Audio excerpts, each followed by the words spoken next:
my name is Kelly Ann Atterbury. I'm a graduate student in the Department of Horticulture for Washington State University. And today, we're going to be demonstrating how to cook with pulses. What is a pulse, you ask? Pulses are plants in the legume family Fabaceae, and these plants grow pods that have edible seeds in them. They include dried beans, dried peas, garbanzo beans or chickpeas, and lentils. All pulse crops are nutrient-dense foods, meaning they're high in protein, high in dietary fiber, and they're also low in fat.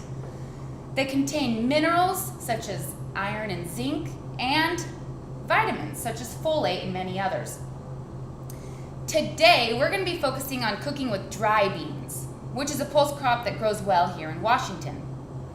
There's many different varieties of dry beans, such as the Rockwell, Pinto, Small Red, and the black bean, which is the bean we'll be cooking with today. The first step in cooking pulses is to soak them overnight. The exception to that rule is that you do not have to soak lentils before cooking them. Soaking beans allows them to absorb water. They double in size, and it takes less time to cook them when you do that. It also increases digestibility of the beans, and you're allowed to absorb more of their nutrients once they're soaked. So it's a very important step. You have your pot here and your beans. The general rule is for every 1 cup of uncooked dried beans, you need 3 cups of water. So I have 3 cups here, which means I will need 9 cups of water. Just pour it directly over.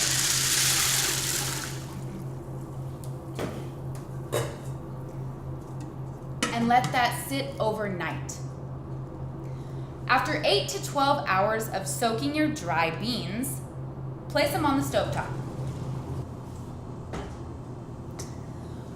Once you've soaked your beans overnight, it's time to cook them.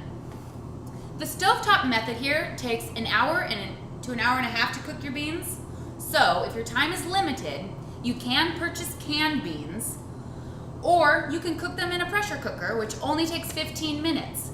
But this method here gives the beans a really nice texture. So first, turn your temperature to high and bring your beans to a boil.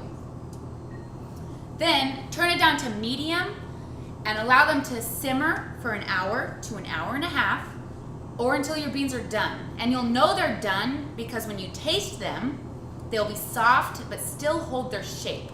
Now that we have cooked our black beans, it's time to make our first recipe, which is the black bean dip.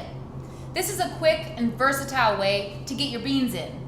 You can use this dip for dipping carrots, celery, cucumbers. You can put it on a sliced baguette, or you can put it on a quesadilla. We will need 3 cups of cooked black beans.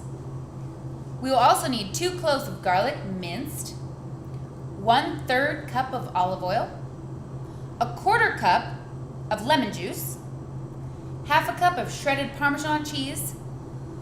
We will need 1/2 teaspoon of the following: sea salt, black pepper, cumin, and dried red pepper flakes. And finally, you'll need 2 teaspoons of dried oregano. With your stand mixer, place in your 3 cups of cooked black beans. Mix on medium until well blended.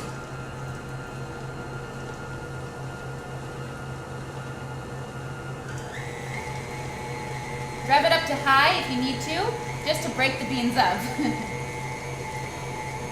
Then, once those are mixed well, place in your 2 cloves of minced garlic,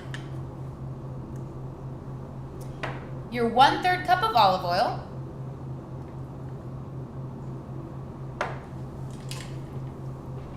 your 1/4 of a cup of lemon juice,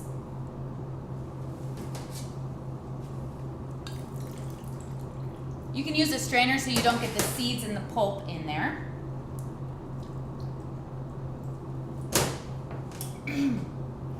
Mix in your 1/2 cup of shredded Parmesan cheese, your half a teaspoon of sea salt, black pepper, cumin, red pepper flakes, and your dried oregano. Put your mixer back down in and mix well.